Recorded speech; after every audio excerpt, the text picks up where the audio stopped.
I'm Suzanne Klapp. I'm a councilwoman in the City of Scottsdale, and our conversation today will be focused on the services and activities that are provided by the city to our senior population.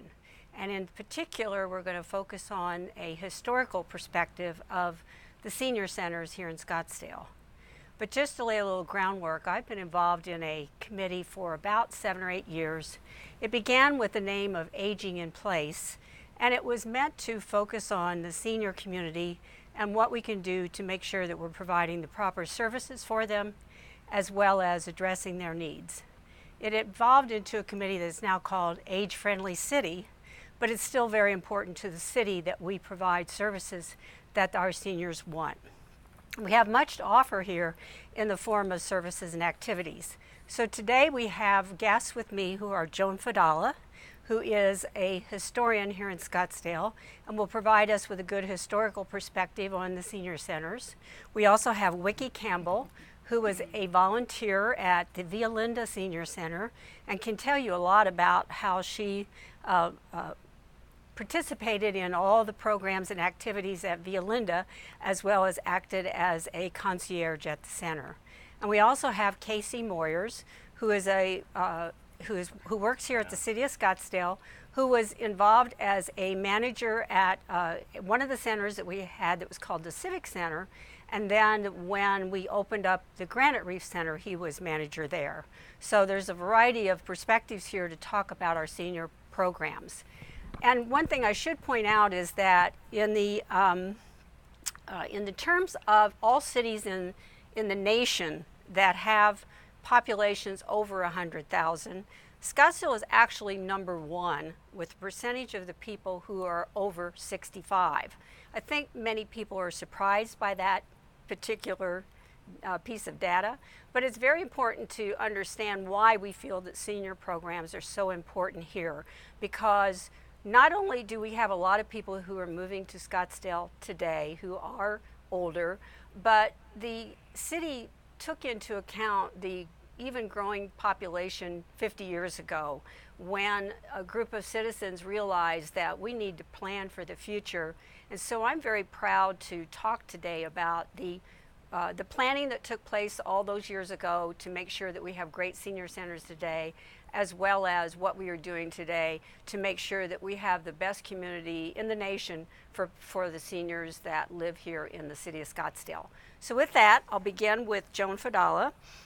And I'd like to ask first, can you describe for me what the life was like for a person that was in the older population back in the late 1960s? What kind of activities did they participate in?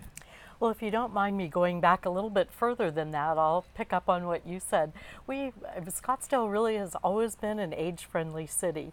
And I think even from the time that we were first settled by Winfield Scott, who at the time was a senior with his wife, Helen, a lot of seniors came here because the warm, dry climate was very conducive to their prolonged health versus, colder climates back east.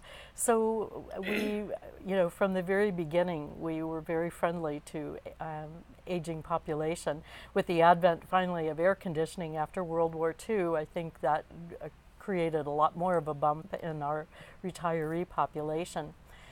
We only incorporated as a city in 1951, so about 15 years after incorporation, we had reached a population of about, we were about 65,000 people in the late 60s, and by that time there were enough seniors here that they were wanting to get together for socialization primarily. And it was through their churches, through some of the civic clubs that had started in the 60s. But I think they really were looking for more than golf or, just neighborhood activities. They wanted to be able to have not only a place where they could go, but at that particular time, if you also remember, that's when benefits for seniors got a little bit more complicated. In the mid-60s, Medicare started and there were other benefits. And so they also needed a little bit of help in navigating the bureaucracy, if you will, of the many benefits that were now available to seniors. So I think those are all the kinds of things that seniors were looking for when they, you know, by the late 60s. You had mentioned to me that there was a program back then called the STEP program that really kind of got the planning and organizing for senior programs started. Could you describe that for me? Yeah, the STEP was Scottsdale Town Enrichment Program, and it was a public-private initiative where dozens and dozens of citizens in Scottsdale got together with city staff. Started in 1964, and they were looking at what infrastructure needs Scottsdale had at the time. And they were the ones that decided we needed a civic center that had a library and city hall. They wanted an airport, they wanted a junior college, and they wanted a series of programs that would serve the citizens' needs, and that included youth, families, and in our case, seniors. And so from the STEP program, they began to see a need to have senior programs. Another corollary to that is that we only had 1 or 2 parks in the mid-60s, and so another initiative was to start a park system. And one of the first parks that was developed after the STEP program became the home of the very first senior center. So it all came back to the STEP program. So maybe you could tell our viewers about the first center that opened in the park, and then go through the evolution of the senior centers when they opened and how many we have today. Well, the very first one opened in 1969 at Chestnut Park, and that was an old family home, the Chestnut family. The city bought their property, and they turned the house that the Chestnuts had lived in into a recreation center after the city bought it in 1965. And then in 1969, it was dedicated to senior services. And one of the most active groups there was an ad hoc group of citizens called Guys and Dolls that got together every month for potlucks. And they were the citizen group then that really started urging the city to dedicate a facility and to also start funding programs that would benefit the senior population. So we have a lot to thank the Guys and Dolls for. They had potlucks. There was also a square dance group, and they went on outings, and you could always see a little blurb in the paper about what they were doing. It was a very small facility, and so some funding, some from the federal government, was applied for. And so in the early 70s, again with the very active senior group at the Chestnut Senior Center, they urged the city to build a full-fledged, from scratch, brand new senior center as part of the Civic Center. And so in 1976, we had the grand opening of the Civic Center Senior Center. In the downtown area. In the downtown area. That was, again, very compatible with City Hall, with the library, and then that was the year after the Center for the Arts opened as well. And that became a very active center, as I'm sure KASEY can tell you a lot more about, having daily contact in there. As the population grew, and by 1984, our current 184 square miles and topped a population of 100,000. The population had grown north, and we really needed a senior center that would also provide social service up in the more northern area, and that's when the Via Linda Senior Center came about, as I'm sure WIKI can tell you more about, but that opened in 1995. And that was at Via Linda near Shea Boulevard, correct? Absolutely, yeah. Yes. And that was an area that had a pretty sizable senior population, and met a lot of needs. And then as this Civic Center went through some redevelopment, and also the seniors had really outgrown the Civic Center Senior Center, and it was kind of landlocked. There wasn't any more room to expand. There was an opportunity with a piece of property along McDowell Road to open a brand new senior center to replace the Civic Center Senior Center. And at the time I was on the Human Services Commission, and I can tell you, it wasn't popular when it first came about because the seniors loved being close to the library and whatnot. And that was before McDowell Road really went through its rebirth that we've seen now. But the Granite Reef Senior Center at McDowell and Granite Reef opened in 2006. And it's a beautiful facility, and I don't think there's anyone that goes there now that would give it up for a moment. There's great trolley service there, there's shopping. Much larger, state-of-the-art facilities, recreation, computers, programs. It's wonderful. Yeah. So anyway, those are basically, and I might mention that to serve specific populations, we also had senior services when Vista del Camino opened in 1973. We also provided some senior services, particularly for those Hispanic-speaking residents when the Paiute Neighborhood Center opened in 1995. And then also, since the opening of the Appaloosa Library in far north Scottsdale, we've provided some senior services there as well. So that's a long-winded answer to your question, but that's pretty much how our senior services have evolved. Yeah. So the last one was the Granite Reef Center that opened to replace the one downtown. And as far as the activities within the center, one of the things that's provided that I understand is we try to bring in some of the agencies as well to participate with the city on programming in the center. Is that something that the STEP people discussed when they were talking about what should be housed within our senior centers? Well, that really was a foundation point from STEP and also some task forces in the early 70s that decided that with Scottsdale, we were so successful in public-private partnerships that one of the goals was to have the city provide a facility and some basic services, but to invite other agencies, nonprofit agencies that could come in depending on what the need was at the time, because it was pretty hard to figure out, 30, 40 years ago what the needs would be 30, 40 years in the future. And they figured it would be more flexible if we used what they called the brokerage concept. And so that occurs not only at the senior centers, but also at Vista del Camino and at the Paiute Neighborhood Center. But from any point in time, you might have services from youth and family services in the seniors. You might have area agency on aging. You might have the Red Cross, AARP, the gamut, depending on who is most likely. And some of the agencies have started there, like the Gleaners program, which started at Vista del Camino and the senior centers, and has really been a long-term successful project in providing food to seniors. So these are really larger than senior centers. They're more like activity centers. That's right. Can include people that are not just seniors. Absolutely. Other people in the community are welcome to use our senior centers.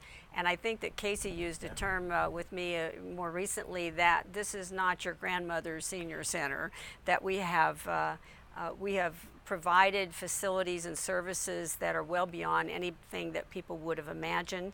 And I think that many residents who have never visited a senior center would be surprised to see what goes on within them. Absolutely. Yeah. Lifelong learning, recreation, health asset access, social services, even the Meta Loan program, which is really interesting. If you need a walker for a few weeks or months, you can loan one and take it back. And I mean, there are just all kinds of wonderful programs, but it all stems back to that public-private partnership and also the wonderful volunteers that we have, like WIKI. Yeah, and that leads me to WIKI. Nice lead in.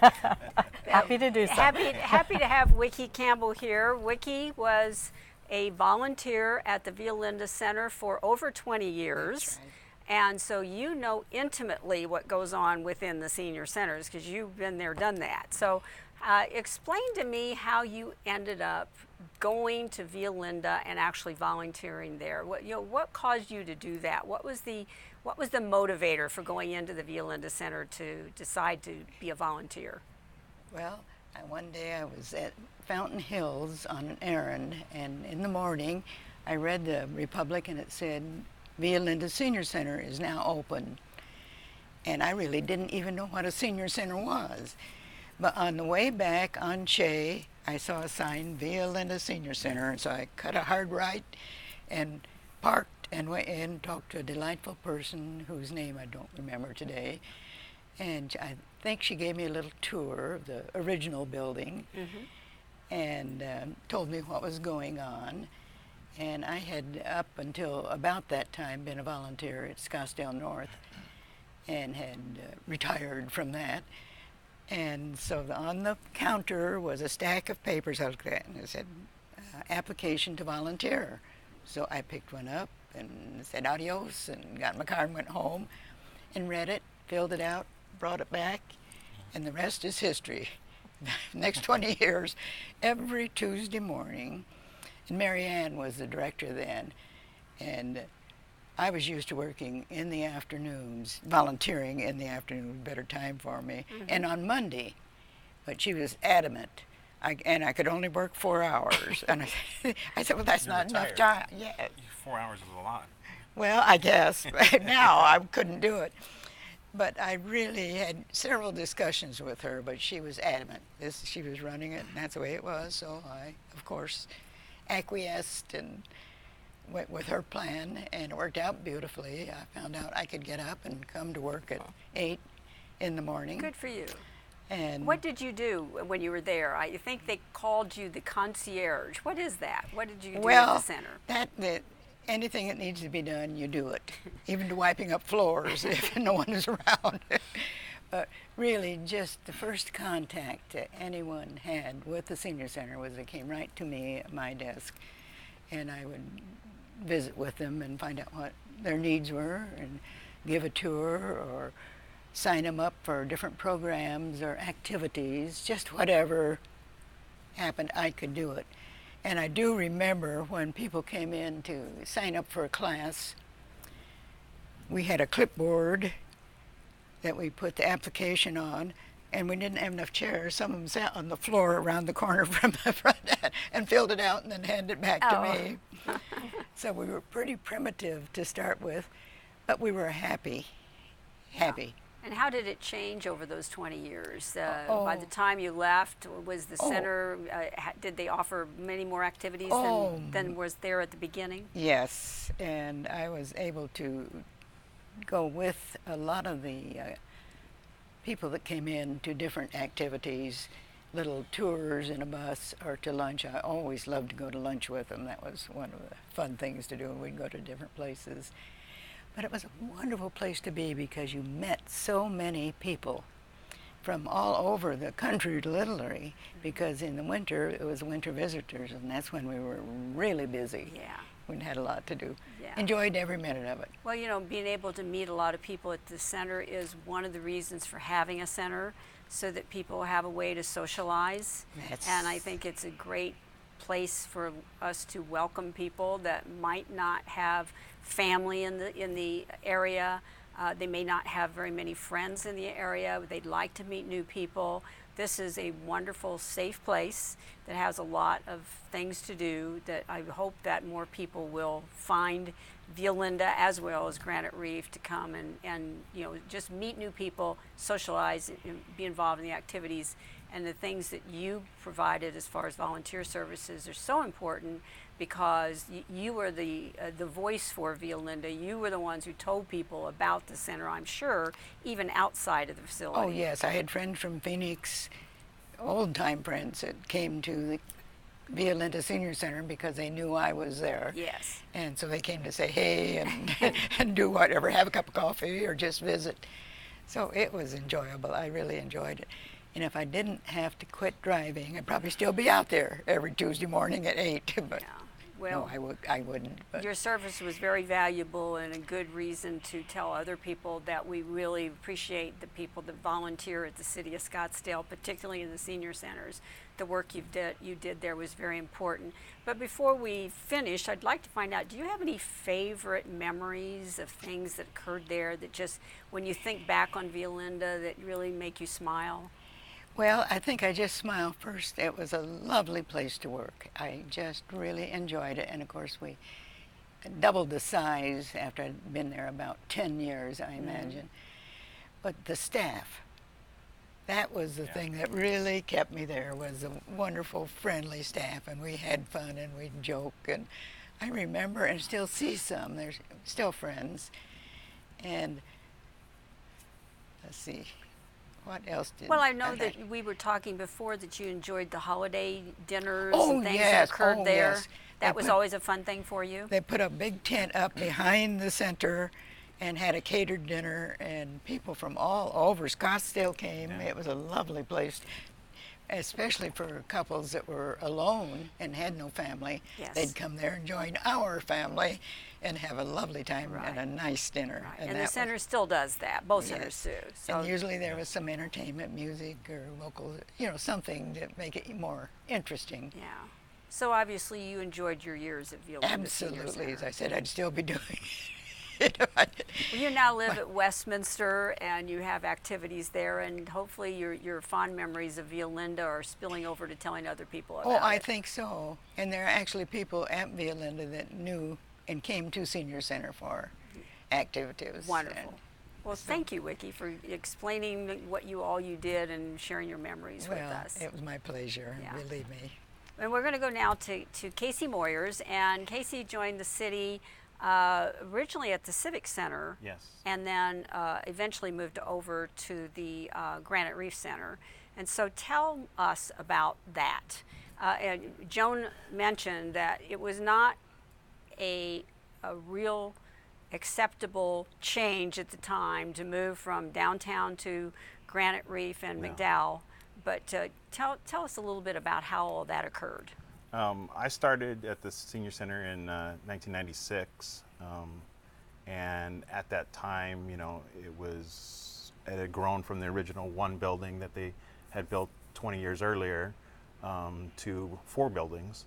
It had expanded, so it was about 20,000 square feet by that time. But it was just, from day one when I went in there, and like WIKI was saying, it's just the socialization and the friendships that you made with the staff and with the volunteers and all that kind of stuff.